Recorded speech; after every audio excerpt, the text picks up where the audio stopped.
Hi, Lisa here. Welcome to this little training I've put together for you based on my Vital Body Method, my 12-week program, and this will start you on your path of getting back into balance. Is this you? Stressed, exhausted? Maybe you have sleep issues or gut problems or both, irritable, high cortisol issues, could be other hormone imbalances, weight gain, inflammation, pain in the body. You just don't feel right. And you know you're not the best that you can be, either for you or for your family. The Vital Body Method is what I've put together based on my 30 years of living holistically, trying numerous different things to see what really works. Because we know there's a deeper reason. We don't need just to fix some symptoms. We need to understand what's really going on for us and put the proper things in place to resolve it and move forward with vitality. I combine nature-based practices with some cutting-edge science-backed technology in order to do this. The first pillar of 3 in my program is rooted energetics. Now, the reason these holistic nature-based practices work for us all is because we are actually part of nature. We are not separate from it. Our biology is intimately linked with nature. The signals from nature are what move our hormones into action and into balance. What wakes us up at the right time, allows our sleep to become normal again. All these different triggers from nature are missing in our busy, high-tech indoor lifestyles. And when we can put some practices back into place, no, we don't have to go live off grid in the woods, but we can put a few practices in place to help bring us back into balance and in connection with nature so that our body can become vital again. The second pillar is precision energetics. I have found something that I'm really excited about. I've seen amazing things happen with this.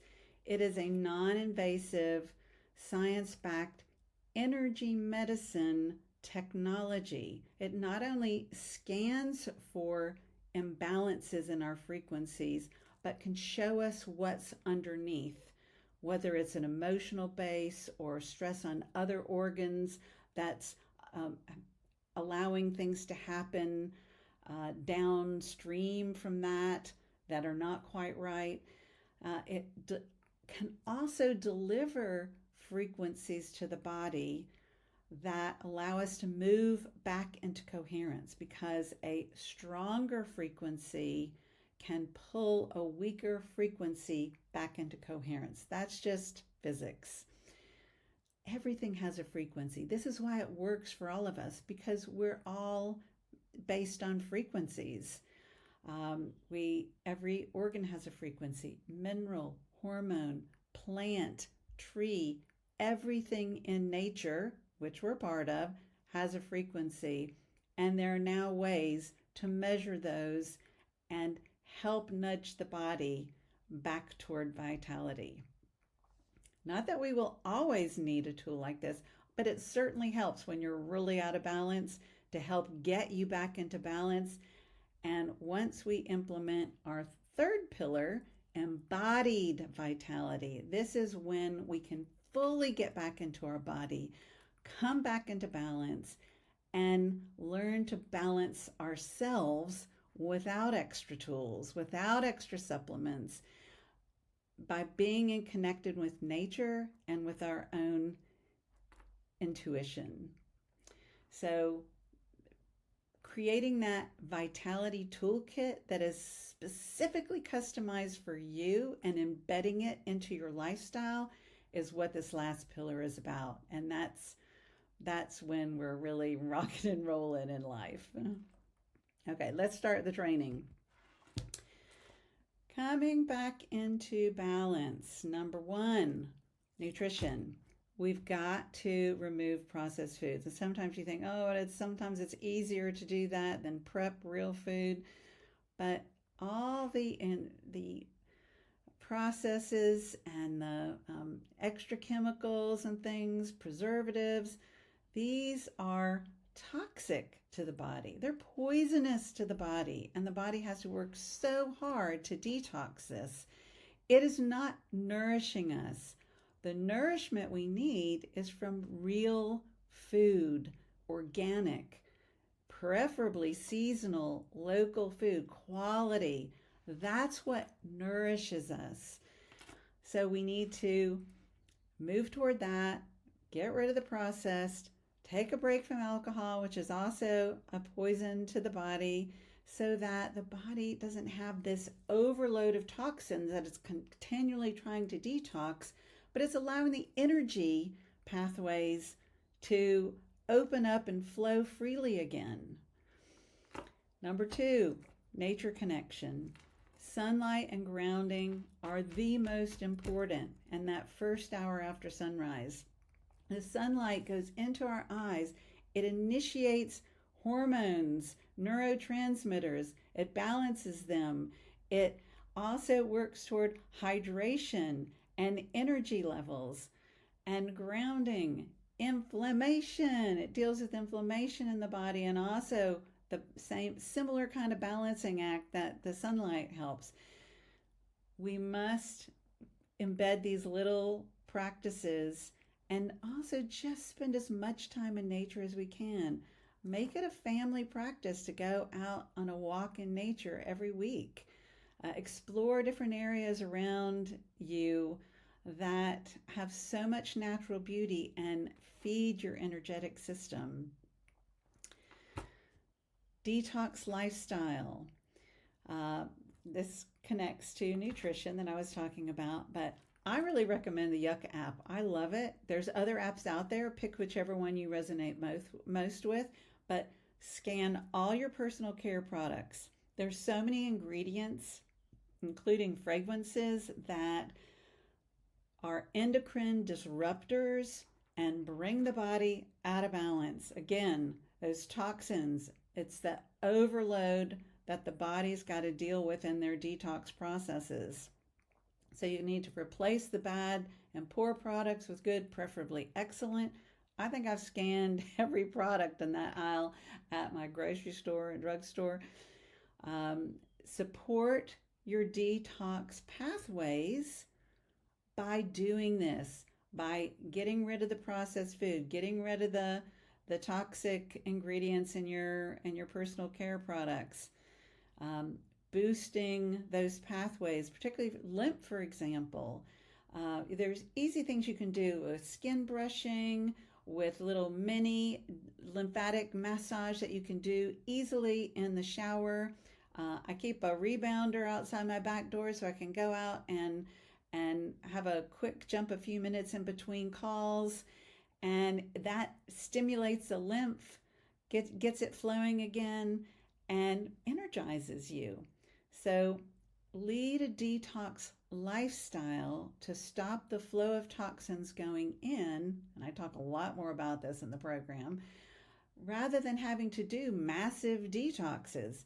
If you're living this lifestyle, the buildup is not as bad. There's always going to be some toxins, but it's not heavy like ignoring it.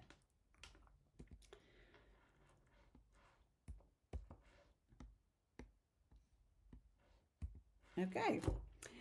Number 4, movement. Move your body daily. Now, and I don't mean stressful, high cardio activity. You don't need to do that to lose weight or at all. If you are already in a stressed state, to do really stressful movement or exercise pulls you even more out of balance instead of helps you. You need to find the right balance of exercise that works for the level of stress and energy depletion that you're in right now. Walking is excellent. Uh, yoga, my vibe. I try to do yoga as many days as I can during the week. I walk my dogs every day. I do my rebounding. That's about all I can handle. Some people are obviously weight bearing exercise, which I build into my yoga, but other people love to use weights. That's really great, particularly as women get older. You need to move your body in some way that speaks to you, that feels good to you, and that allows your body uh, healthy movement and healthy progress. Quality sleep. First of all, we really need to lose the screens at least an hour before we go to bed. It totally disrupts our light sensitivity, EMF sensitivity, and that alone disrupts our sleep. Not even all the other hormonal stuff going on. So lose the screens and create a gentle wind down routine, which is going to allow your sleep to be much more effective. I love to do some stretching. Occasionally we'll have a nice bath with Epsom salts and essential oils. That's when I like to do my journaling. Maybe do meditation, reading, something inspiring, and some breath work. So I, in my journaling, will kind of maybe offload some things from the day, but also re-evaluate my goals and feel the feeling of when I achieve those goals, as I'm achieving them, how I actually feel. And then when I do breath work with that feeling and go to sleep, it's so beautiful. So create that wind down routine at bedtime for yourself. Nervous system regulation. Now, we all need some kind of tool or tools in our toolkit to help with this. And it may be breath work. And I have a certain kind that really works for me that I share. But there's lots of different strategies for breath work. So it's finding the right one for you. Journaling, I love, meditation, yoga, EFT tapping is very good for alleviating stress and anxiety.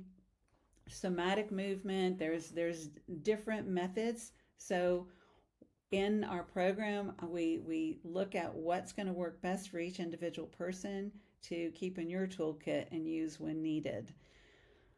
For ongoing healing, I love the presence process, and there again are some tweaks from different processes that we can use based on what works for each individual. But we have to learn to deal with the emotions that are coming up. It doesn't mean we have to relive all our traumas or stresses, but we need to be able to feel those feelings until the body can handle it, because they're part of us. We can't push it away. We can't push it down, because if we don't come to terms with it and allow the body to feel it and move through those feelings and know, I can live through with that feeling. In fact, I can move through it back to balance and still feel safe. So that's what we need to work toward. And when we do that, our intuition becomes more and more keen, and we start getting messages like, you need to call this person, or you need to practice some forgiveness, either for yourself or for someone else. That's the goal, that heightened intuition, which guides us so powerfully in our life. And most importantly of all, completely love and accept yourself, because you are perfect. We all have our challenges, but it's learning to move powerfully through those to be the best that we can possibly be. But we're no less before, during, or after those processes. We're all perfect. And it's all opportunities for our growth and for complete joy in our lives.